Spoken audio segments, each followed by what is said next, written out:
네, 우리 71페이지 회계 두 번째 구원의 같이 보겠습니다. 본문 로마서 7장 18에서 24절 밑에 가로를 한번 같이 읽어볼까요? 시작. 웨슬리는 거듭나기 전에는 행위 죄 때문에, 거듭난 후에는 내적 죄악성 때문에 실존적 갈등을 느끼는 인간의 모습을 언급하면서 행위 죄와 내적 죄악성 모두에서 해방되는 회개를 설교하였다.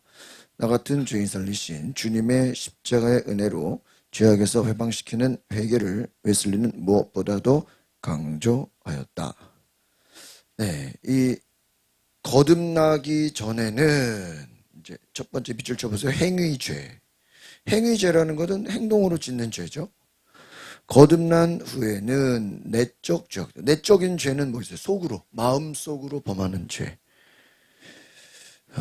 그러니까 그렇죠. 여러분 행위죄라는 건 밖으로 드러나는 죄죠. 예수님이 지적하는 것은 행위죄일까요?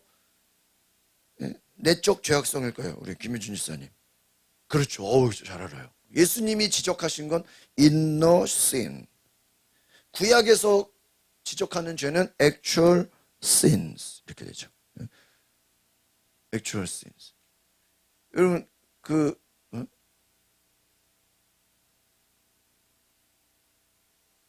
어떤 사람이 잘못을 범했어요. 그래서 잘못을 범한 다음에는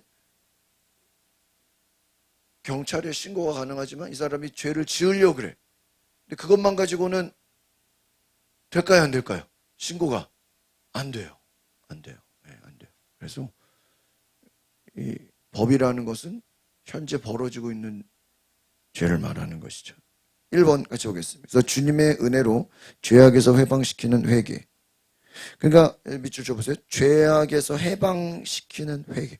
그러니까 회개라는 의미는 죄에서 해방되는, 죄에서 벗어나는 거예요. 벗어나 버리는 거예요. 죄에서 벗어나는 회개. 이것이 주님의 은혜다라는 거예요. 주의 은혜라. 인간 실존의 세 단계. 밑에 같이 읽어보겠습니다. 시작. 웨슬리가 이해한 인간 실존의 세 가지 유형은 키에르케고르 세 가지 실존 이해와 유사하다. 웨슬리는 그의 설교, 노예의 영, 양자의 영, 인간 유형의 세 가지 모습을 해석한다. 그래서 1번 본성적 인간, 내추럴 맨 같이 보겠습니다. 시작. 이것은 키에르케고르의 미적 실존과 유사하다. 미를 추구하고 욕망과 향락을 사랑하는 인간 실존의 모습이다. 웨슬리는 이러한 인간은 영적 감각이 무뎌져서 영적 소경과 영적 귀머거리 상태로 그에게는 본인이 죄인이라는 죄의식조차도 없다고 강조한다. 다만 본성적 욕망이 요구하는 대로 사는 인간이다. 영적으로 잠자는 상태일 뿐 아니라 영적으로 죽어있는 상태다. 그래서 영적으로 죽어있는 상태. 오늘 설교에도 이런 내용이 나오는데 그냥 본성적 인간, 그냥 죄인이라는 생각도 없고 그냥 본성적 인간. 2번 시작. 율법 아래에 있는 인간. 율법 아래에 있는 인간은 키에르케고르의 윤리적 실존과도 유사하다. 향락과 욕망을 사랑하기보다는 도덕적 선을 사랑하고 선행을 추구한다. 그러나 윤리적 인간, 도덕적 인간이 되려고 하면 할수록 더욱 비도덕적이 되고 죄와 악이 자신 속에 머물고 있음을 단식하게 된다. 웨슬리는 이런 상태에 있는 인간은 죄를 깨닫기는 하지만 죄의 노예 상태에 머물고 하나님의 자녀로서의 신앙이 없고 종의 신앙에만 거한다고 제가. 그러니까 두 번째 줄에 밑줄 쳐보세요. 도덕적 선을 사랑하고 선행을 추구한다. 그러니까 밑에서 두 번째 줄 인간의 죄를 깨닫기는 하지만 죄의 노예 상태에 머문다. 그러니까 본성적 인간보다는 나아요. 본성적 인간은 아예 그냥 내가 죄인인지도 모르고 자기 마음대로 사는, 거의 뭐 마음대로 사는 인생이고, 두 번째는 내가 죄인인 건 알아요. 그리고 가끔 선행은 해. 그런데 여전히 뭐예요? 죄의 노예가 되어 산다. 그러니까 그래도 조금 발전한 단계죠. 세 번째, 시작. 은혜 아래에 있는 인간. 이것은 키에르케고르가 말하는 종교적 실존과 매우 유사하다. 단독자로서 오직 하나님 앞에 서서 신앙의 결단을 통해 절망이라는 죽음에 이르는 병에서 해방된다. 웨슬리는 이런 상태의 인간은 노예와 종의 신앙에서 해방되어 은혜 아래 거하고 하나님의 의 안에 거하기에 양자와 양녀의 영을 받아 하나님의 자녀로 인치심을 받게 된다고 해서, 야, 그렇죠. 하나님의 자녀로 인치심을 받아, 이렇게 밑줄 치세요. 그래서 은혜 아래 거한다. 밑에서 두 번째 줄 밑줄. 은혜 아래 거한다. 그리고 해방되었다. 밑에 그 위에 줄에 해방되었다. 뭐에서? 노예와 종의 신앙에서. 해방. 그러니까 여기서 은혜 아래 있다라는 건 해방됐다는 거예요. 해방. 저 이번 주에도 설교 들었는데 그 설교 내용에 중독이라는 내용에 잘 보면 그 중심에 독이 있다는 게 중독이래요. 우리 중심에 누가 있어야 돼요? 하나님이 계셔야 되는데 그 중심에 뭐가 있어요? 독이 있는 거예요. 중독, 뭐 게임 중독, 알코올 중독, 마약 중독, 뭐 도박 중독, 뭐 많죠? 뭐 인터넷 중독, 우리가 무슨 뭐 중독이라고, 유튜브 중독, 뭐 인간 중독, 인간에게 막 너무 돈 중독. 어떤 목사님 설교를 강사는 등산에 빠지게 되면요 몸이 죽을 때까지 등산을 한대요. 그러기 깜짝 놀랐어요. 그래서 등산에 빠진 사람은요 주말이면 뭐 주말이 아니죠. 시간만 나면 어디 갈까요? 산에 가요. 근데 그 산도 이제 막 정상을 가야 돼. 이번 이 산, 저 산 계속 가는데 뭐 할 때까지요? 내 몸이 죽을 때까지 간다는 거예요. 그러니까 낚시도 그렇죠. 낚시. 저 낚시 옛날에 좀 재밌어가지고 몇 번 갔다가 이제 또 안 가니까 안 가게 되는데. 그럼 낚시 좋아하는 사람은 언제까지 낚시할까요? 네? 잡힐 때까지? 물고기는 항상 잡혀. 자기가 죽을 때까지. 근데 그 죽는다는 게 어떤 의미냐면은 등산을 죽을 때까지 한다는 거는 산에서 죽는 걸 의미하는 거고요. 다칠 때 몸이 막 낚시는 낚시하다가 죽는 것까지 얘기하는 거예요. 그러니까 아주 뭔가 빠진다는 게 무서운 거예요. 그래서 게임 중독, 게임에 빠지는 거, 게임이 끝날 때까지 참 중심에. 그러니까 여러분 우리가 그 중독에서 나올 수 있을까요? 못 나요. 은혜 아래, 하나님의 은혜 아래에서 은혜 아래 있을 때 해방이 된다. 그러니까 해방된다는 것은 우리가 내 힘으로 나오는 게 아니에요. 여러분 우리가 뭐 일본의 지배하에서 해방됐잖아요. 근데 우리가 뭐 일본 독립운동 해가지고 막 일본군하고 싸워가지고 해방됐나요? 아니죠. 일본이 스스로 망하면서 항복을 하면서 우리가 해방이 되었죠. 그러니까 우리가 은혜 아래 있으면 죄의 공격이 우리에게 영향을 주지 않는 거예요. 밑에 이제 세 종류 회개 읽어보겠습니다. 시작. 웨슬리는 회개를 종교의 현관이라고 해석하며 두 종류의 회개를 말한다. 그리고 거듭난 이후에 신자의 회개도 말한다. 1번 율법적 회개. 율법의 가르침과 명령으로 죄를 철저히 깨닫는 것이다. 이 회개는 자연적 인간을 회개에 이르게 하는 것이다. 자연적 인간은 내면적 도덕성을 율법을 통해서 선지적 은총의 역할을 하여 양심과 함께 회개에 이르게 된다. 웨슬리는 분명하게 성령이 율법을 통하여 죄인들을 깨우치는 것이 일반적인 방법이라고 이야기한다. 그는 율법을 단순히 죄를 깨닫게 하는 제1 용법으로만 이해하지 아니하고 성화의 재직질로서 율법의 제3의 용법도 강조한다. 율법의 제3의 용법은 성도들이 내적 죄악성을 절제하여 자범죄를 범하지 못하도록 성화하게 하는 중요한 역. 그러니까 이 1번은요. 하나 적어놓으세요. 구약적인 회개예요. 구약의 회개는 죄를 깨닫게 10계명. 뭐 도적질하지 말라. 그럼 도적질하면 죄가 되죠. 우상숭배하지 말라. 우상숭배하면 죄가 되죠. 이 권사님 그 떡을 그러면은 개수를 보시고 누구누구 줘야 되는지를 한 사람에 하나씩 좀 다 주면 되는 건지 뭐 가족별로 주는 건지 한번 뭐 어른만 주는 건지 애들도 주는 건지 그 개수를 어차피 다 나눠주라는 거잖아. 그죠? 아 자기 가져갈 것도 있겠죠. 그러면 빨리 물어봤어요. 전화해서. 그래서 이따가 나눠줄 때 잘 그걸 파악하세요. 어른들만 주는 건지 뭐 가족별로 주는 건지 애들도 다 주는 건지. 어른들만 상관없어요. 가족별로 주든지 잘 물어보세요. 그래서 구약적인 회개는 죄를 깨닫게 해서 야 이거 죄야. 우상숭배하는 거 죄야. 안식일을 어기는 거 죄야.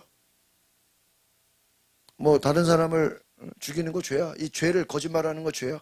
죄를 깨닫게 해서 죄를 알려주는 거. 그거를 구약적인 회개죠. 2번 에반젤리컬 리펜턴스 복음적 회개. 율법적인 것과 복음적인 것. 그 다음에 2번 읽어봅시다. 시작. 죄를 깨달을 뿐 아니라 깨달은 나머지 모든 죄에서 거룩한 것으로 마음을 바꾸는 것. 자기 의를 신뢰하던 것에서 그리스도를 전적으로 신뢰하는 것을 변화되는 것을 의미한다. 이 회개는 우리의 양심 속에서 일하시는 성령의 선제적 은총에 의해 우리를 율법의 심판 아래로 끌어들이는 것이다. 때문에 회개는 성령의 역사다. 또한 회개한 자는 회개에 합당한 열매를 맺고 일을 해야 한다. 마치 고넬료가 그리스도를 믿고 의롭다 하심을 받기 이전에 선행을 한 것과 같다고 웨슬리는 해석한다. 그러므로 의인하의 은총을 받기 전에도 의인하의 은총을 사모하면서 회개에 합당한 행위를 해야 한다. 그러나 이 회개의 행위는 구원을 얻기 위한 도덕적 선행이 아니라 성령의 회개케 하시는 선제적 은총에 대한 응답이다. 그러니까요. 그 은총에 대한 응답이다 옆에다 변화주고 거듭남 그리고 자발적 변화. 거듭나고 자발적으로 내가 이거 착하게 살아야 되겠다. 내가 하나님 말씀대로 살아야 돼. 성령으로 살아야 되겠다. 변화되어야 되겠다. 자발적 거듭나는 거예요. 자발적으로 변화되는 거예요. 그 위에 전적으로 그리스도 그 앞단락에서 그리스도를 신뢰하는 것으로 변화돼. 이것이 첫 번째가 거듭남이죠. 첫 번째 단락에서는 거듭남. 내 힘으로 사는 게 아니라 누구의 힘으로? 그리스도를 믿는 믿음으로 살아야 돼. 믿음으로 살겠다는 거듭남. 두 번째는 자발적인 변화. 내가 이제는 거듭났으니까 성경도 읽고 전도도 하고 기도도 하고 좀 경건하게 살아야 되겠다. 자발적인 변화. 이제 세 번째 같이 봅시다. 시작. 여기서 웨슬리는 당시에 루터주의자들, 모라비안과 칼빈주의자들이 율법 폐기론에 빠지는 것을 공박한다. 루터주의자들과 칼빈주의자들은 신앙 의인화 이전뿐만 아니라 이후에도 율법이 요구하는 선행을 실천할 필요가 없음을 강조했다. 웨슬리는 이를 정숙주의라고 넘박하면서 의인화 이후에도 율법이 우리의 성화를 위해 요구하는 선행을 실천해야 하고 의인화 이전에도 우리의 죄를 깨닫게 하는 율법의 가르침을 따라 선행을 실천해야 함을 강조했다. 물론 루터는 죄를 깨닫게 하는 율법의 역할만을 인정하고 성화의 재직질로서 율법의 역할을 인정하지 않았으나 칼빈은 이 율법이 두 가지 역할을 모두 강조했다. 그럼에도 웨슬리 당시의 칼빈주의자들은 그런 칼빈의 가르침을 잃어버렸다. 웨슬리가 말하는 신앙 의인화 이전의 회개와 회개에 합당한 열매는 재산을 나눠주는 삭개오의 회개와 같고 당자가 아버지께 돌아가는 것과 같다. 그러니까 이 내용을 잘 보면은 죄를 깨닫게 하는 율법의 역할만을 강조하고 인정하지 않았으나 칼빈은 두 가지 정했다. 웨슬리 당시의 칼빈주의자들은 웨슬리가 말하는 신앙의나 이전의 회개에 합당한 열매 나눠주는 회개와 같고 그러니까 옆에다 적어서 이거는 회개의 열매를 말해요. 회개의 열매. 그러니까 거듭나고 자발적인 변화가 일어나면서 회개의 열매를 내가 이제부터는 다른 사람의 것을 빼앗지 않겠습니다. 자발적으로.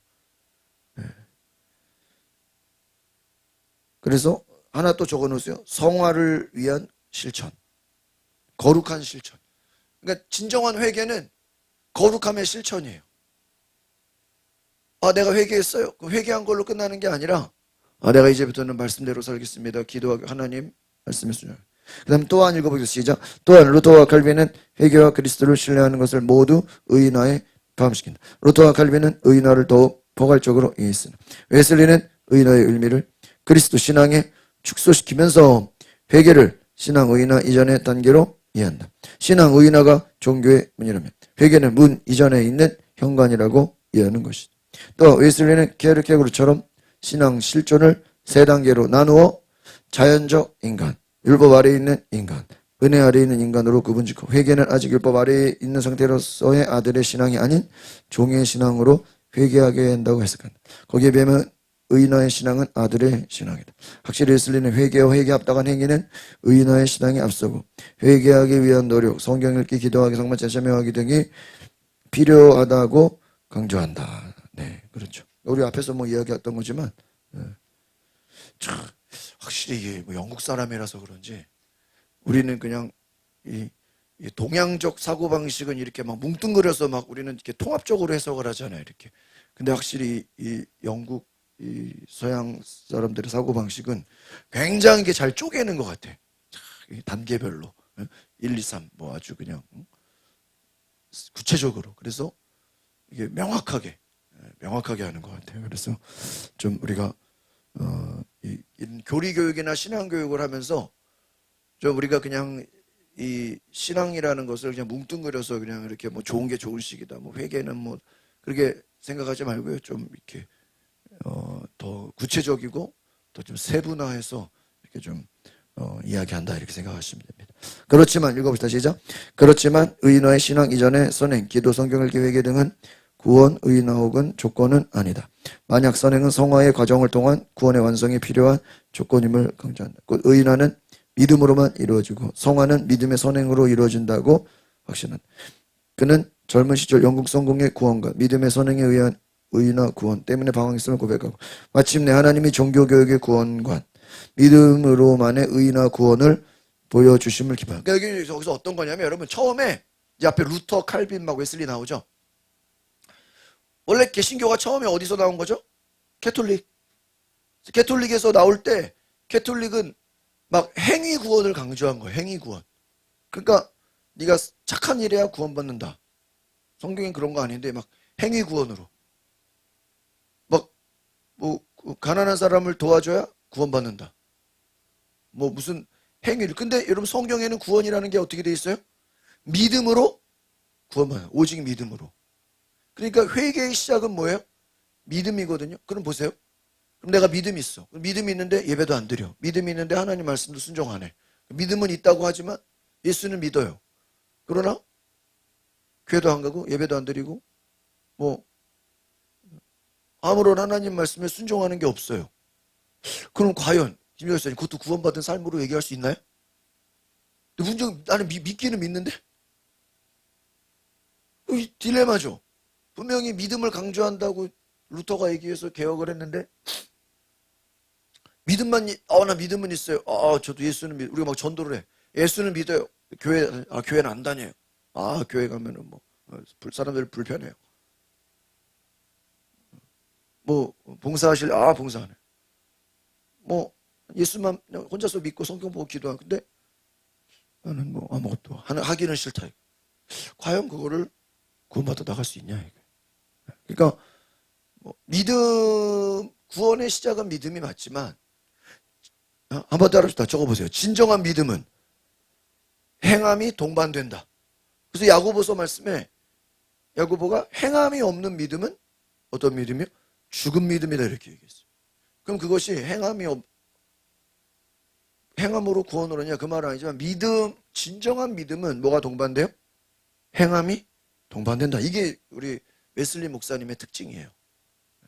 그러니까 장로교나 그 루터는 너무 믿음을 강조한 나머지 뭐 행위는 이런 거예요.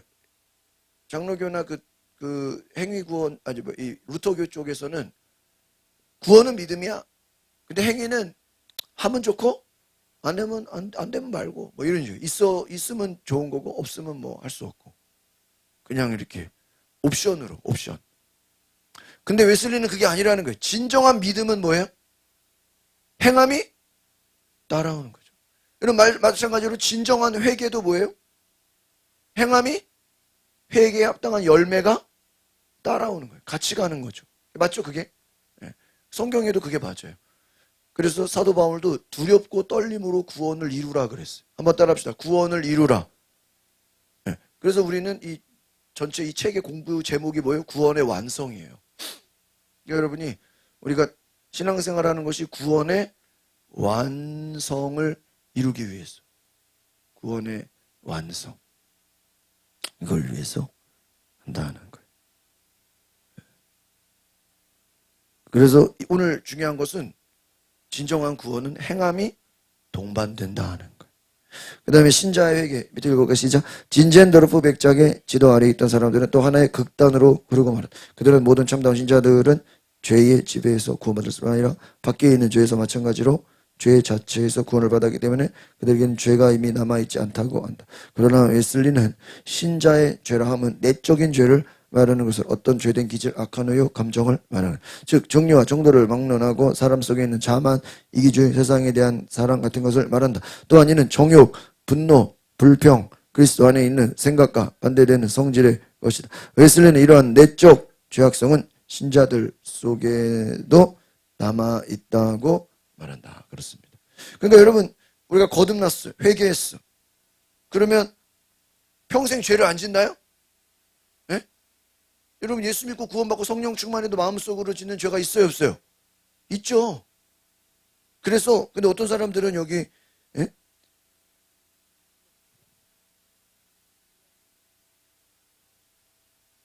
그래서 밑에 분노, 불평, 내적인 죄악성은 그대로. 그래서 우리 감리교회 신학은 구원의 완성, 성화, 이게 왜 중요하냐면 아무리 구원받고 성령 충만해도 뭐가 있어요? 내적으로는 그 마음속에는 여전히 뭐가 있어요? 에? 죄가 있다. 김혜준 집사님, 미워하는 사람 있어요, 없어요? 있어요. 근데 우리가 거듭나면 사람을 미워하면 될까 안 될까? 안 된단 말이야. 근데 미워하는 사람이 있다고 막 당당하게 얘기하죠. 근데 그게 현실이야, 그렇죠? 모든 사람이 다 용서가 돼요? 용서가 안 된대. 그러면 용서됐어요. 근데 성경에는 뭐하라 그랬어요? 용서하라고 돼 있단 말이야. 그거는 내적인 거잖아, 그렇죠? 마음속에. 그러니까 우리가 정말 성화가 되고 거룩해지면은 용서가 되겠죠, 그렇죠? 그리고 미워하는 사람이 점점 어떻게 될까요? 없어지겠죠. 우리가 성화가 되면, 거룩해지면서. 그렇게 생각하세요. 그래서 우리 여기까지, 하지만 거기까지 보고 마칩시다. 시작. 하지만 외적 죄는 자범죄에서 의롭다함을 얻고 거듭날 때 제사함을 받는다. 의롭다 하심을 받은 사람, 즉 거듭난 사람들이 의롭다 하심을 받은 그때 받은 모든 죄에서 자유를 얻는 것인가? 또한 그때 그 사람의 마음에는 아무런 죄도 없다는 것인가? 아니면 그 후에 그가 은혜에서 떨어지지 않는 한 늘 죄가 없다는 말인가 하는 문제들을 생각해 보자. 내역까지 보겠습니다. 그래서 거듭난 사람도, 의롭다 하는 사람도, 회개를 한 사람도 여전히 죄 아래 있을 수 있다. 기도하겠습니다. 하나님 감사합니다. 오늘 우리가 진정한 회개가 무엇인가, 구원의 완성, 행함이 동반된 믿음, 우리가 잘 알고 우리도 행함이 동반되게 하옵소서. 예수님의 이름으로 기도합나이다. 아멘. 마치겠습니다.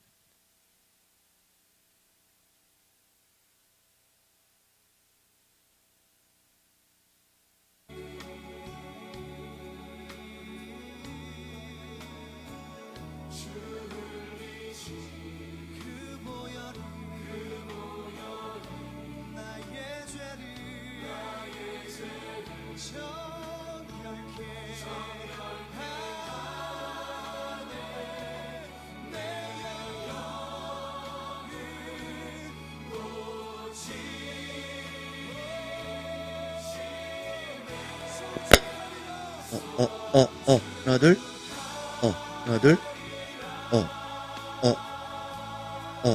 하나 둘, 하나 둘,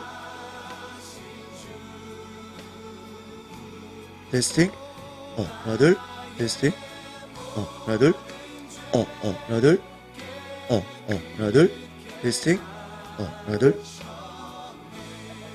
하나 둘, 테스팅, 하나 둘.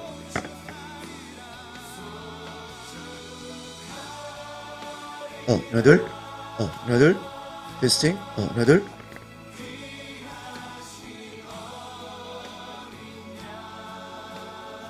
어, 어, 어, 어, 어, 어, 어.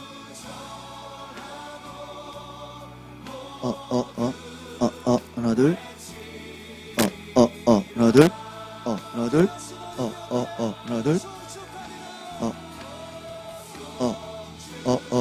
하나, 둘. 하나, 둘. 어,